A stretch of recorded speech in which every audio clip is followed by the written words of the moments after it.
Hi everyone, this is Attorney Poonam Minhas back with another immigration update. Today's video is about the N-336, which is a form that gets filled out to challenge a decision on the N400 application. So what does that mean? So a lot of times when green card holders find themselves to be eligible for citizenship, they file a form called N400. And when that N400 gets denied, those applicants have two options. The first option is to see if they're eligible to file the N400 based on whatever decision USCIS gave them, and they could refile an N400 on their case, or go ahead and appeal that decision by filing an N336, which gives them an opportunity to challenge USCIS's decision. So those are the two options. So we're going to primarily talk about the form N336 and how you can challenge a USCIS decision and whether it's actually beneficial for you to sit down and file form N336. One of the main reasons why a lot of individuals think it's necessary for them to file form N336 is when they feel that the USCIS officer did not make the correct decision on their case. Now, a lot of times people have also asked me, how long does this process take? It depends. I've seen a lot of times where clients have been waiting for maybe a year or even 2 years until they get a hearing before a USCIS officer, or they just straight up get a denial or a rejection saying that they're not going to get the hearing that they requested.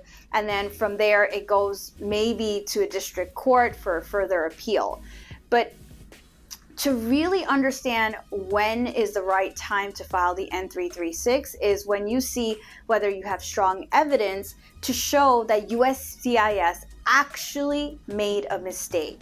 Whether the officer that was sitting in the room with you during the naturalization process actually made a mistake. And that could be for several things. Like I had a client where the mistake was, you haven't been inside of the US for the time period that you're supposed to be eligible for citizenship. Now, he was out of the country, he was stuck because of COVID, and he came back. His time was actually used up, and it wasn't supposed to be over. It was actually under if you did the calculation. So that was a clear mistake that was made by the USCIS officer.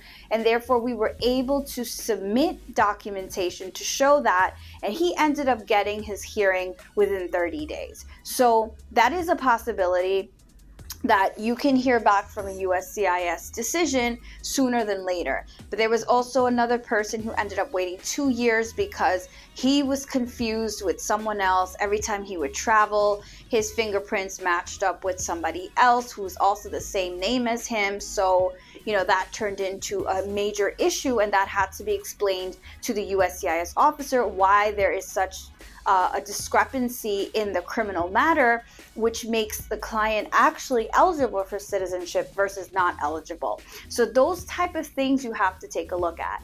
But if you have a situation where you're sitting down with the officer and now it's time for your civics questions and you happen to get most of them wrong and you walk away with maybe 2 correct answers, well, that's not going to be a strong ground for you to challenge the USCIS decision of denying your application. You have to show that USCIS actually made a mistake. So that's where you will know whether you need to refile for citizenship or whether you should go ahead and appeal and challenge the decision on the N400 by filing the N336.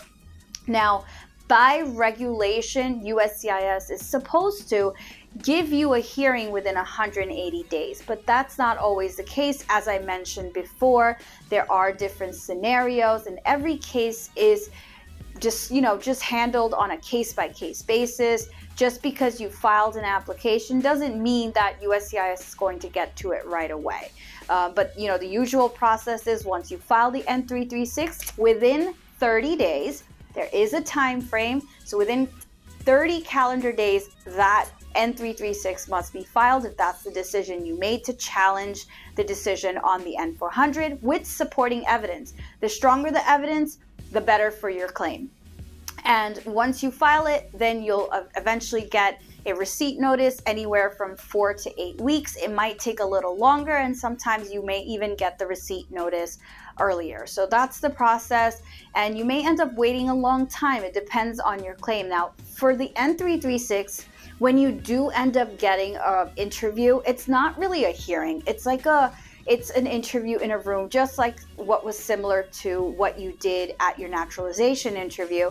And this time it goes to a new officer. It's not going to be the same officer that sat with you for the N400. It's going to be a different officer who's going to take a look at your entire file to see if you are eligible for citizenship eventually, after seeing your claim with the supporting evidence and taking a new set of testimony to see where the issue was and whether USCIS in fact did make a mistake.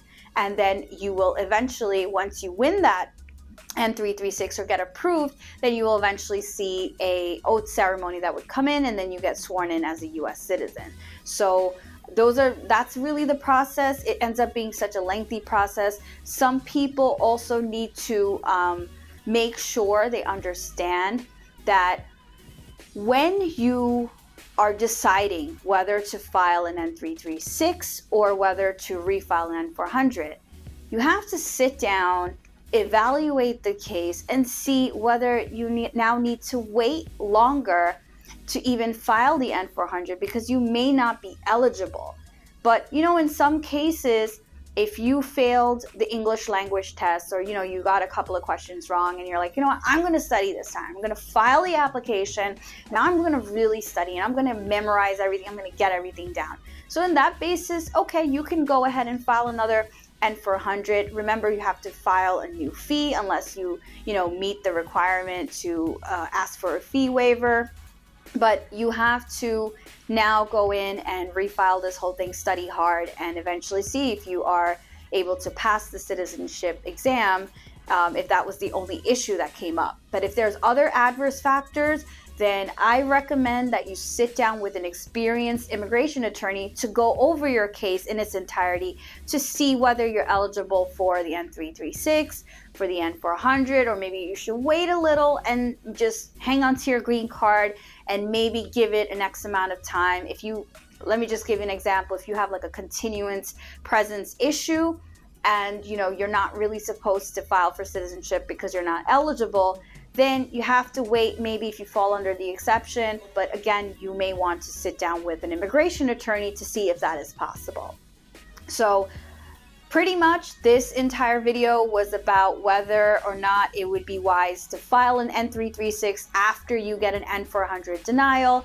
If you have questions, you can always comment below, but make sure they're not specific for your case. If you do have a case that is specific, or you have questions that are specific to your case, that are detailing your matter, then you need to schedule a consultation. You can always contact me and we can set something up to discuss further. But make sure you do sit down and really write down the pros and cons of what the issues are. A lot of times, USCIS officers will mention all the issues that came up during your N400 and why you're not eligible. And then you have to sit there and read the regulation and read the statute to see what really was the issue. So it really depends on what it might be. Thanks for watching, and please make sure to hit subscribe if you haven't already, and make sure to like and share with your friends and family. This information might be useful. Thank you.